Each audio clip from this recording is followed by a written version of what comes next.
Welcome to Tech Talk, a podcast featuring employees and leaders discussing all things tech at Mutual of Omaha. Join us to learn what tech professionals can gain from a career with us. Let's talk tech. Welcome, everyone, to another edition of Tech Talk. I'm Brian Poppy. And I'm Shauna Dorsey. Shauna, what's new this week? So Labor Day weekend, we have one 5K coming up. So this will be my, I believe, 16th now. So going for 22 in 2020 by the end of 2022. So getting there. Yeah, I was about to ask what's the deal with 22, but I suppose that makes sense there. 22. You didn't want to go for the 2022? Right. No.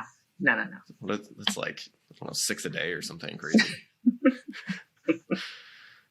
Joining us today, we've got Chief Technology Officer from Mutual of Omaha. We've got Tim Darnall with us. Tim, thanks for joining us today. Yeah, hey, my pleasure, Brian. Good to see you and Sean both. Yeah, my pleasure. Good to be here. Well, today, Tim, we're not here to ask you about technology per se.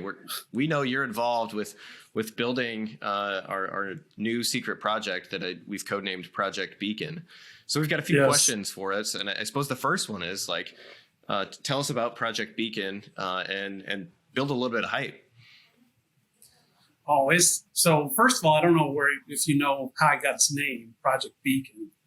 The point, one of the things we started this project back when I guess it's been close to almost a year been involved. But we named it Beacon because we want it to be an attraction. We want it to be where talent can get attracted. And we're really doing this so people look at that and say, hey, this is a place I'd love to go to. And so everything about it, we're kind of first on just attracting people, and therefore it's Beacon.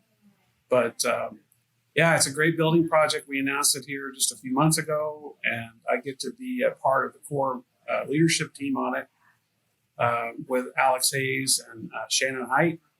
And so I'm playing the technology role inside the building. So we're really trying to make the building to be a really tech-forward type of building going forward. Yeah, that sounds great. Tell us a little bit more about the location, the structure. Are we talking campus? Like what's the new building intending to look like? Yeah, it's going to be a tower, skyscraper, similar to the height of First National and Woodman Tower, and it's going to be right across the street, or actually between 14th and 15th, just north of Farnham, right there in that little square. And so it'll have just a great view of the Jean Leahy Mall, which is to the east. And it'll be sitting just right at the top of that mall. So it's going to be just a beautiful tower. We're not at liberty yet to say how many floors. They're still architecturally going through that, but it will be a significant tower. You'll be able to see it from miles away. So for those of us that aren't in Omaha, including Shauna, like 14th and 15th is like smack in the middle of downtown, yeah? Yeah. Yeah, and the good news is they're going to run a streetcar system that's going to run right by the building. And one of the things we really wanted to do is to connect to the community, both at Midtown, where we're at today, and up into Blackstone and further west. But that streetcar system will be a way that we hope will really drive community and drive, development in that space as well. So pretty excited about that area, Brian. You're right, it's right in the middle of it. Yeah, that's great. I mean, hopefully those folks that don't live in Omaha will be enticed to come visit us, but using that beacon, right? Like getting drawn to that. Yes. So Tim, can you tell us about how the new building will accommodate the future of work at Mutual? So thinking about our flexible work philosophy and all of that. Yeah, that's a great question. We're really embracing the hybrid work, the nature of hybrid work. And, people ask all the time, they ask, Shannon or Alex or myself, are we gonna force people back? And the answer is no. I mean, we really want to support that hybrid flexible schedule. We have a saying that says we want to make the commute worth it for those that live in the area. We really want to make it an attraction and draw. But as far as the building, I think people don't know this, but our current campus is about 1,500,000, 1,600,000 square feet. The new building is going to be about 800,000, so it's about half the size. And there's going to be about 2,200 or so individual workstations, and the rest are collab spaces. So it's going to have something places for you to go sit at a table, a high top table with others, or go have a cup of coffee and work through it, or go sit individually and work if you're developing something, or doing something. I was telling you in another podcast how I like to work in different places, and I might be working with someone on something and we'll set a little space, or I might go to an individual workstation and do that, or they even got chairs that have these things that come over the top and gives you a lot of privacy. You really want to get away and just work on, focus. So there's just going to be these types of spaces all over. And it's just going to be, I think, from what I get really excited about, how inviting it gets to people when they see it. Yeah, I don't know about you. I'm like you, Tim, I guess, but this is my third location that I'm working from today. I mean, clearly you can see I'm working from home, but I've been in 3 different locations, even though I'm at home. So I totally get you on different locations for different aspects of work.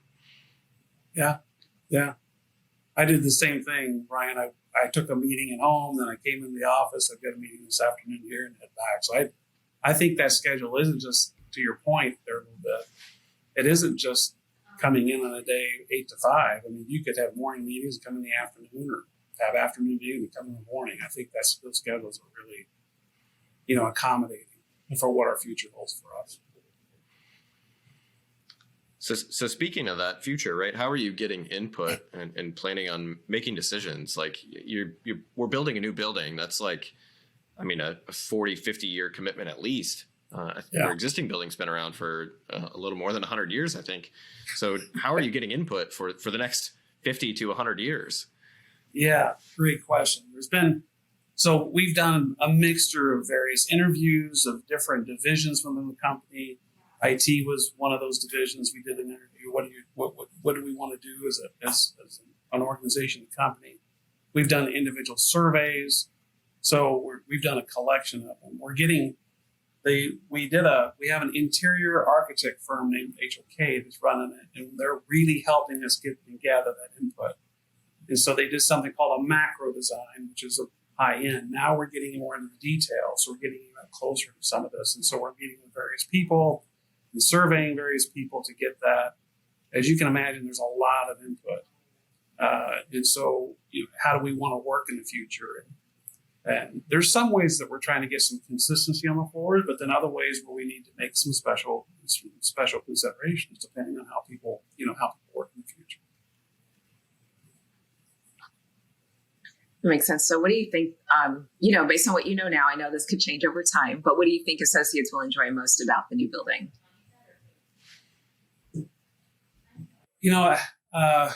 That's a good question. I think I'll just enjoy, so for our associates coming into our existing building, the comparison from this building to that building I don't know how you could compare it. It's very different.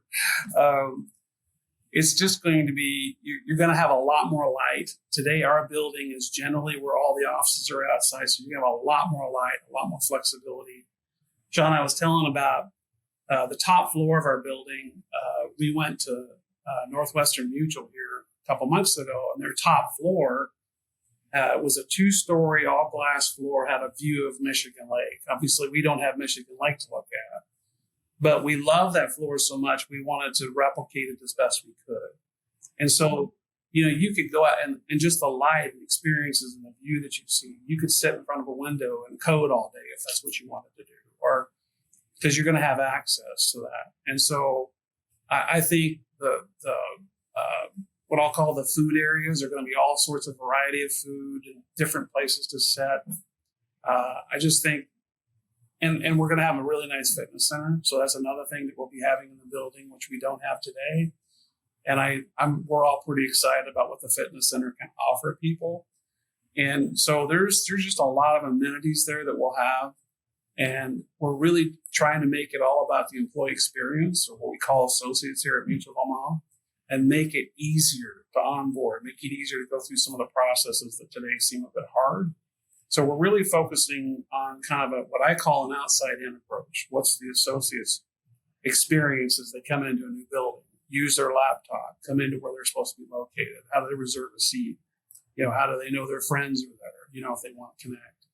So all that type of wayfinding that we think will really help as we go forward. I hope, am I answering your question, Sean? I hope. Yeah, you are. I'm thinking too about associates who don't live in Nebraska, right? And just that opportunity to collaborate and connect and make it easier in a building that's more connected, if you will. So, yeah, thank you for bringing that up.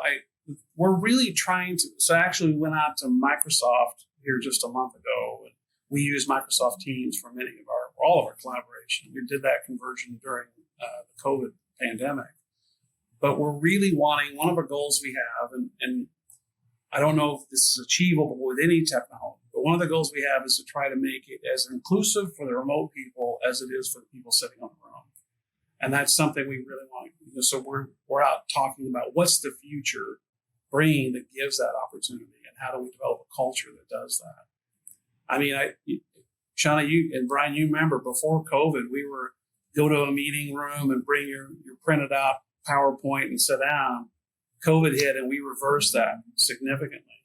I don't see us walking around with printouts of PowerPoints anymore or whatever, but conversing online and collaborating online. And we're really sensitive. Matter of fact, I just hired an employee experience architect. We have a whole area around that, and one of their focuses is how do we make that experience as inclusive as possible. Yeah, I love it. Appreciate it. Well, Tim, I know you're a busy guy, so appreciate your time today. Again, this has been another episode of Tech Talk. Thanks for joining us, everyone. We will see you again on a future episode. Again, Brian Poppy. Shauna Dorsey. Thanks, everyone. Have a great day. Thanks, y'all. Appreciate it.